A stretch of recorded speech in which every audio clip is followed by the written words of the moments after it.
Alright, so this is We the People News. Not attorney, not giving legal advice. Anything I say or do is just my opinion only. Okay? I'm hearsay.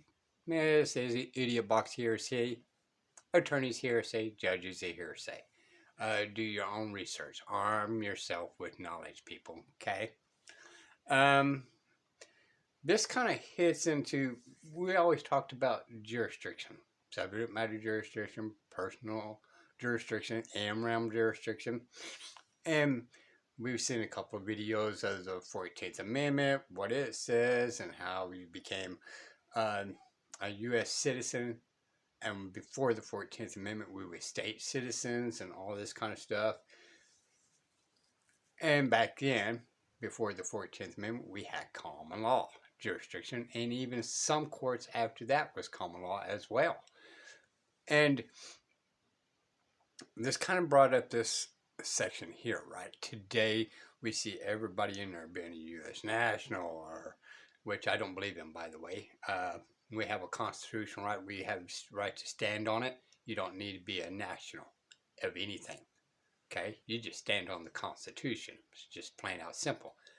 U.S. national or American national or and all that, it's still codes. Okay, it's still Roman civil law codes.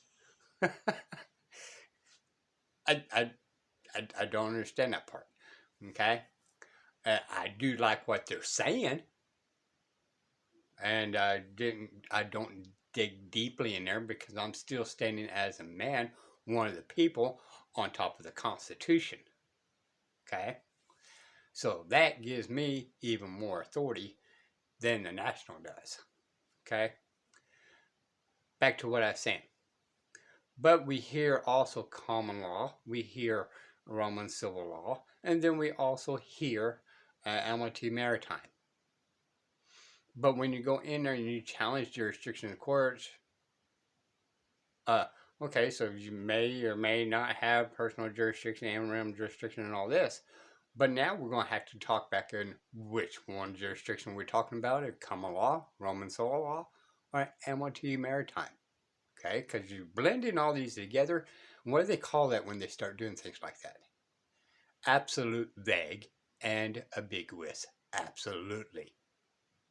And when I ask or challenge jurisdiction of the courts, and the case law after case law says you must tell me so I can mount my defense, well, courts, you must tell me so I could be in a proper standing. Okay?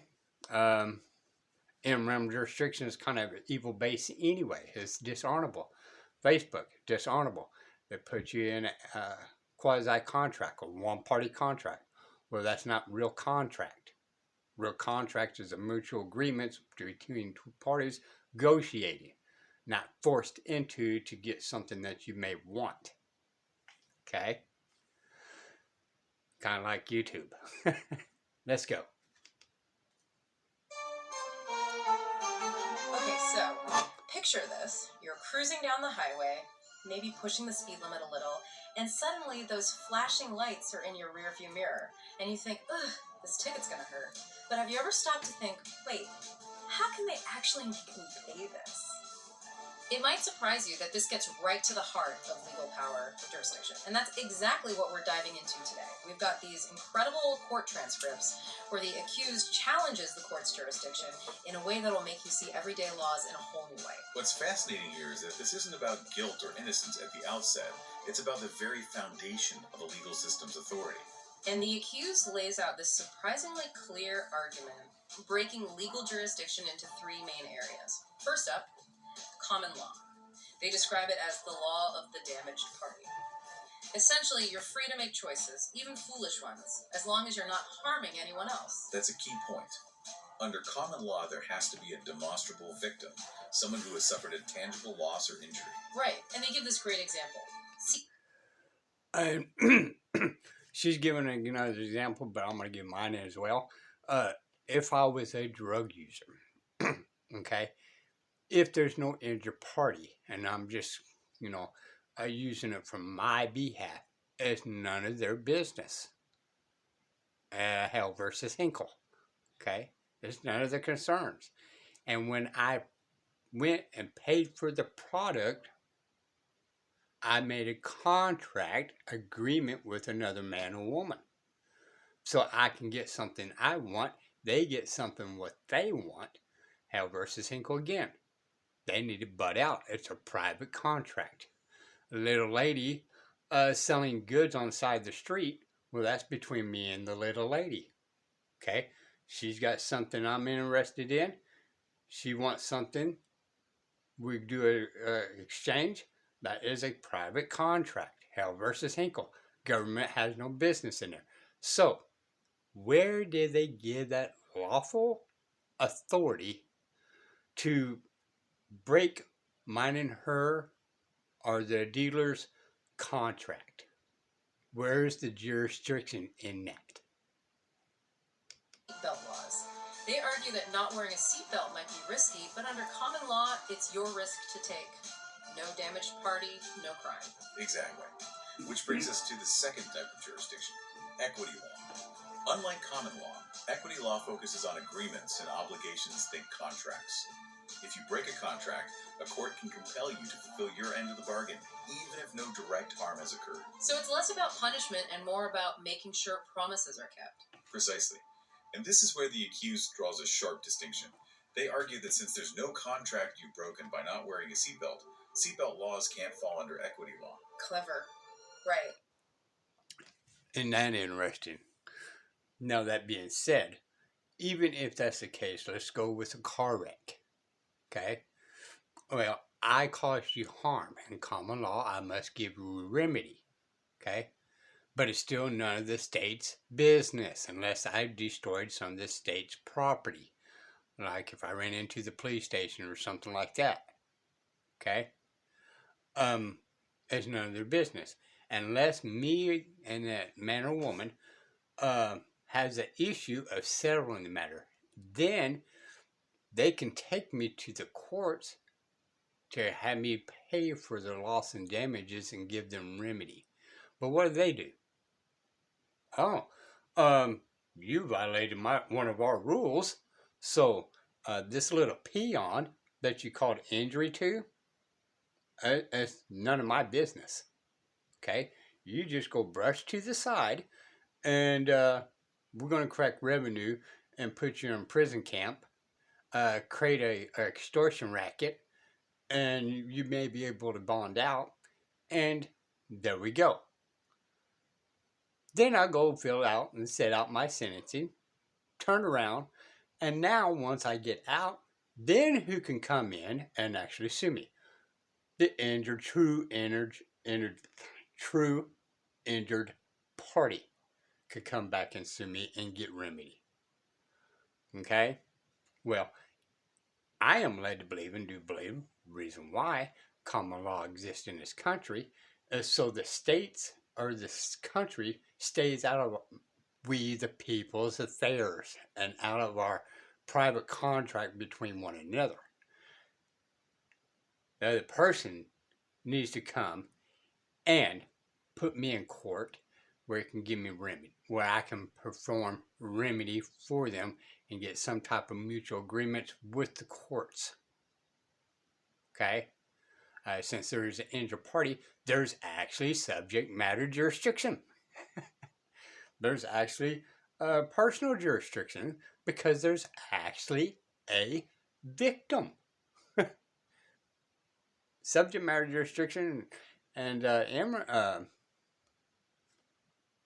don't really exist with the state because when you go into court, you don't get to ask the state, hey, how was you injured? How can I give remedy?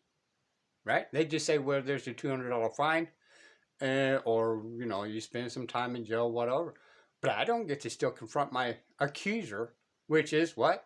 The state or the county or the city.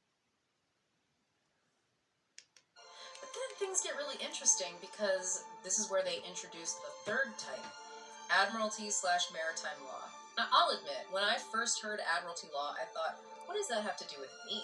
Huh. I'm no pirate. Right, it seems a bit out of place. Traditionally, we think of admiralty law governing things like contracts made on the open sea, ship collisions, that sort of thing. But the accused argues that many modern laws, things we encounter daily, actually share core elements with admiralty maritime law, even if we don't realize it. Okay, now I'm really hooked. What sorts of laws are we talking about here? And how does the accused connect them to this whole admiralty/maritime law idea? So they're talking about things like traffic laws, building codes, even taxes.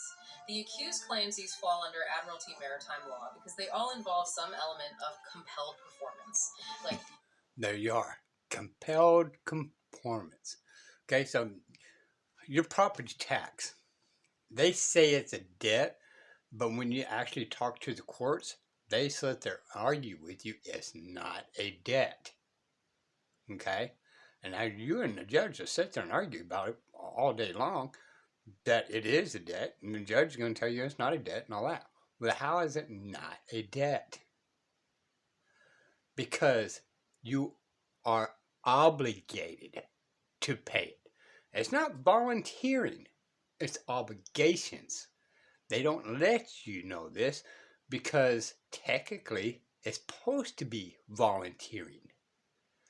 But they cannot get jurisdiction if you knew that it was in our country, you're compelled to pay for something, right? Especially in our country, we have a right to property. Well, if we have a right, it cannot be turned into a privilege. So, on its face, on top of, it's a commercial thing anyway, right? Which goes back into what? Admiralty and maritime jurisdiction form base for the paperwork. you're obligated to follow the rules, and there are penalties for failing to comply, much like a maritime contract. And a bold claim. And to support it, they delve into some pivotal legal cases that they say shifted the legal landscape dramatically. Right. One of the cases they cite is Erie Railroad Co. v. Tompkins, a landmark decision from 1938. Okay, Erie Railroad. I vaguely remember hearing about that back in law school. Something about trains in different states. That's the one. Yeah, it involved a negligence lawsuit. But the real significance of Erie Railroad is that it moved the legal system away from a strict reliance on common law, which, as we've discussed, emphasizes individual rights and wrongs. Instead, Erie Railroad opened the door for a system that placed more emphasis on things like contract law and negotiable instruments. So less about inherent rights and more about agreements and who holds the power in those agreements. It sounds like a huge e-shift with major implications for how we think about laws and our Negotiable instruments, right? Sit and think about that. You guys do your own research, but whoever don't believe this, right? Your dollars that's in your wallet is a negotiable instrument. It's a promise to pay. It's not promise that the property's paid for. It's a promise to pay. Okay, because they took the gold and silver away. So there you go. There's a little bit of answer for you too, allegedly. rights. Exactly. And the accused uses another case, Swift v. Tyson from 1840, to highlight this shift. Swift v. Tyson had actually upheld the use of common law in a similar situation to Erie Railroad. By contrasting these two cases, they try to demonstrate how drastically legal thinking had changed by 1938. Okay, so we've got this complex web of historical legal cases, this argument about different types of jurisdiction. What does the judge make of all this? I mean, does the judge buy into this whole admiralty maritime law argument? Well, here's where it gets even more interesting. In a surprising turn of events, the judge actually dismisses the case. And in doing so, they acknowledge the accused's grasp of jurisdiction, even going so far as to say that the accused comprehends the law better than most lawyers I see in my courtroom. Wow. So not only is the judge not throwing the book at them for contempt of court or something, they're actually impressed by this line of reasoning. It certainly seems that way. In their closing remarks, the judge even expresses a wish that legal podcasts will explain to audiences what we know. It's almost as if they're saying that these concepts are crucial for everyone to understand, not just legal scholars. Hold on. Is this judge suggesting that we're the ones who need to be spreading the word now? That more people should be questioning where legal authority originates? It's an interesting thought, isn't it? They seem to be implying that there are important legal concepts at play here that often go unexamined. Perhaps by understanding these concepts, people can better navigate the legal system and advocate for themselves. Okay, so we've got a dismissed case, a judge practically begging for legal education reform, but... And we're going to go back with one more thing. Just because I'm in this area called Texas, how did I give them authority to control me? How did I give them jurisdiction without any injured party? Okay, just because I'm in this ball does not give them the authority. That's the reason why we got rid of kings in the first place. And even in the good books, it was supposed to be honorable kings for its people. How many times you heard on TV and home art or whatever, you know, kings are for the people. Even England, they're for the people. They're all for the people. Right? Sit and think about it, y'all. What's the real takeaway here? What does it mean for us if so much of our legal system hinges on contract law, as the accused suggests? This is where it gets really thought-provoking. If we follow the accused's logic, are we all sailing the high seas of admiralty law without even realizing it? Is that a bit extreme? It's a compelling narrative, but like any good legal thriller, it's got some plot twists and turns that deserve a closer look. Whoa. While the accused raises important questions about the role of contracts in the legal system, their interpretation of legal history, particularly connecting everyday laws to admiralty law, isn't necessarily the prevailing view among legal scholars. Okay, so maybe we're not all bound by invisible maritime contracts. But even if we pump the brakes on that idea, the judge did dismiss the case. They validated the accused's understanding of jurisdiction, which is QGE. Absolutely. And that's what makes this case so significant. It underscores that understanding your rights and how the legal system operates isn't just for lawyers, it's essential for everyone. Whether you're dealing with a parking ticket or a complex lawsuit, knowing the rules of the game can empower you to navigate the system more effectively. So this isn't just about fringe legal theories, it's about individual empowerment. Exactly. It's about recognizing that the law isn't some mystical force we're powerless against. It's a system with rules, and understanding those rules can level the playing field. Remember what the judge said. There are few people who walk into my courtroom and show a love and passion for freedom and do their due diligence in researching history. That really struck me. It's a call to action. Don't just accept things blindly. Do your research, ask questions, and understand the legal framework that shapes your life. This case, as unconventional as it may be, reminds us that knowledge, especially knowledge of your rights and the law, is empowering. And sometimes, simply asking the right questions can lead to surprising outcomes. Well said. So as we wrap up this deep dive into the fascinating world of jurisdiction, we're left with this question. What other invisible contracts, those agreements we enter into without even realizing it, might be shaping our lives? And how can we make sure those agreements, whether explicit or implied, Right? Okay. When and how did I become a creature of the state? Okay?